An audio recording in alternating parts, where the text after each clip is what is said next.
ይህ ፊልም ታሪክ የአንድ ዩኒቨርሲቲ ተማሪ ልጅ ንጹህ ዓለም በድንገት የተገለበጠ ያልተጠበቀ ፍቅርና አወዛጋቢ የፍቅር ትዕይንቶችን የያዘ ልብ አንጠልጣይ ፊልም ነው። በቅድሚያ ይህን ቪዲዮ ለመስራት በጣም ብዙ ድካም አለውና በቻላችሁ አቅም ቪዲዮውን ላይክ፣ ቻናሉን ሰብስክራይብ በማድረግ ፊልሙን ጀምር። ፊልሙ ሲጀምር አናስታዚያ የ21 ዓመት አይናፋር ኮሌጅ ተማሪ ነው።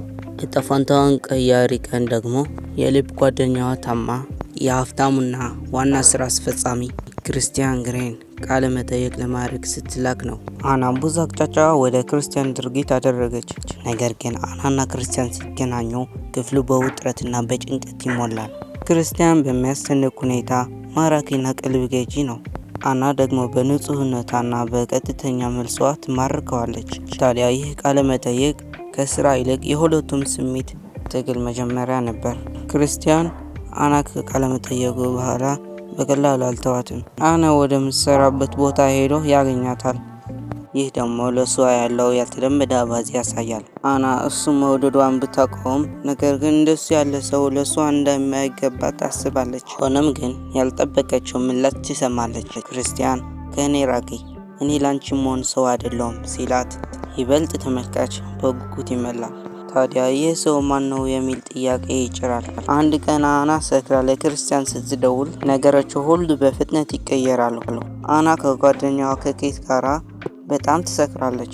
ክርስቲያን በስልክ ሲያዋራት እንደሰከረች ይረዳል። ፈጥኖ ወደ ቦታው ይደርሳል። የአና ጓደኛ የሆነው አንድ ወንድ በግድ ሊስማት ይሞክራል። በሩቅ እያየ የነበረው ክርስቲያንም እንደ ልዑል ኃያል ሆኖ ያድናታል። ክርስቲያን ጣልቃ ገብቶ ይገፈትረዋል። አናን ይዟት ይሄዳል። በቀጣይ አና በክርስቲያን ሆቴል ላይ ራሷን ታገኘዋለች። ከእንቅልፏም ስትነቃም በሁለቱም ምንም አይነት ግንኙነት እንዳልተፈጠረ ይነግራታል። በዚህም ክርስቲያን ለሴት ክብር እንደሚሰጥ ሆኖ ታያት። ነገር ግን ከኔ ጋር መሆን የምትፈልጊ ከሆነ ለሶስት ስምምነቶች እንድትፈርምልኝ ሲላት የጉዞ አቅጣጫ ተቀየረ። ከዛም በግል ልጅቱ ወደ ራሷ አፓርትመንት ይወስዳታል። ነገር ግን ያልጠበቀችው ነገር ተፈጸመ። ክርስቲያን መጋረጃ ግርዶ የነበረው ማንነቱ ገለጠ።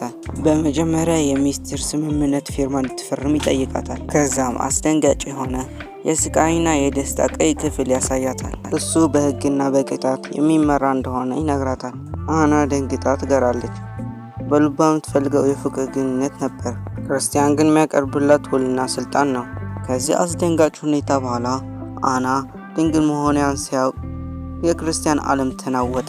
ምንም እንኳን ውሎ ባይፈረምም ሁለቱም ስሜታቸው መቆጣጠር አቅቷቸው የዛም ሌሊት ሁለቱም በአንድ ላይ ያድራሉ።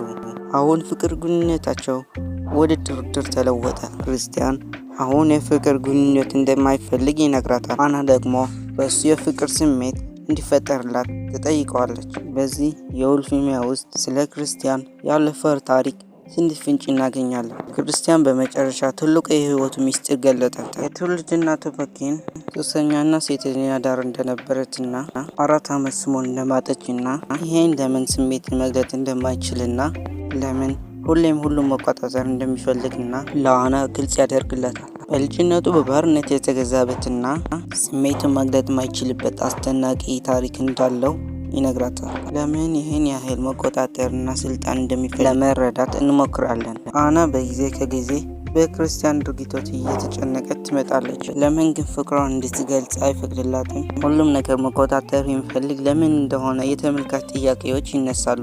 አና ከእናቷ ጋር ወደ ጆርጂና ለመዝናናት ብትሄድም የምታስበው ነገር ግን ስለሱ ነበር።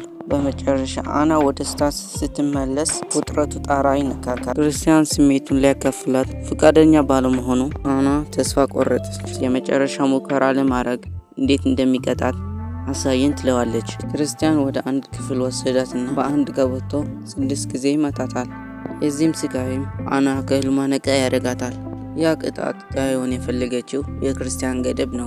በሱስ ዓለም ውስጥ ህመም አለ እንጂ ፍቅር የለም። እሷም በዚህ ቅጽበት ተገነዘበች። እሷ አንተ የምትፈልገው ተገዥነት አልሰጠህም፣ አንተም እኔ የምፈልገው ፍቅር አልሰጠኝም ትለዋለች። አና የክርስቲያን ውድ ስጦታዎችን ጥላ ከቤቷ አንድ ቼክ ብቻ በመያዝ ወጣች። አና በልብ ስብራት ወደ ቤቷ ስትመለስ ክርስቲያንም የህይወት መስመር የተነጠቀ ይመስል በአንድ ቤት ተክዞ እንመለከታለን። ይህ ፊልም በ3 ተቆርጦ ለእይታ ቀርቧል። የዚህ ቀጣይ እንድሰራላችሁ ከፈለጋችሁ ሀሳብ አስተያየታችሁን በኮሜንት ጻፉልኝ። የቀጣይ ፓርት እንዳያመልጦ ቻናሉን ሰብስክራይብ አድርጉ። በቀጣይ ቪዲዮ እስከምንገናኝ ድረስ ይመቻችሁ።